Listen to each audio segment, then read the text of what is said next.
मातृभूमि न्यूज, मातृभूमि की आवाज, मातृभूमि के लिए। જામનગરમાં મહારાણા પ્રતાપની જન્મ જયંતિની ધામધૂમપૂર્વક ઉજવણી કરવામાં આવી। ક્ષત્રિય સમાજ દ્વારા શહેરમાં રેલી યોજવામાં આવી। ધારાસભ્ય રીવાબા, હકુબા જાડેજા, નૈનાબા જાડેજા સહિતના ક્ષત્રિય આગેવાનો ઉપસ્થિત રહ્યા હતા। વિવિધ ક્ષત્રિય સંસ્થાઓ દ્વારા રેલી યોજીને લાલ બંગલા ખાતે મહારાણા પ્રતાપના સ્ટેચ્યુને ફૂલહાર આપવામાં આવ્યા હતા। મહારાણા પ્રતાપ માત્ર ક્ષત્રિય નહીં પરંતુ હિન્દુઓ માટે પ્રેરણારૂપ છે તેવું હકુબાએ જણાવ્યું હતું।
રેડી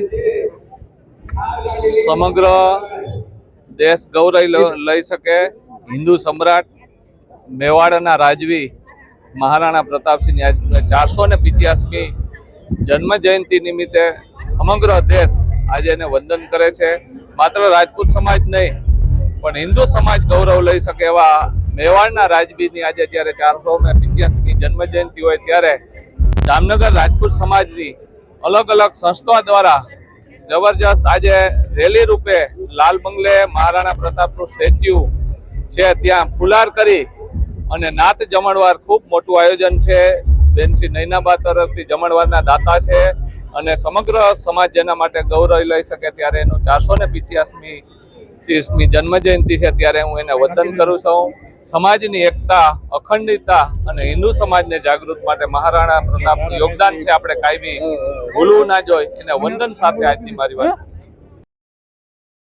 खूब ज टूंका समयमां मातृभूमि न्यूज ओटीटी प्लेटफॉर्म अने मेगा सिटी में केबल नेटवर्क साथे जोड़ाई जशे, तो जोता रहो मातृभूमि न्यूज।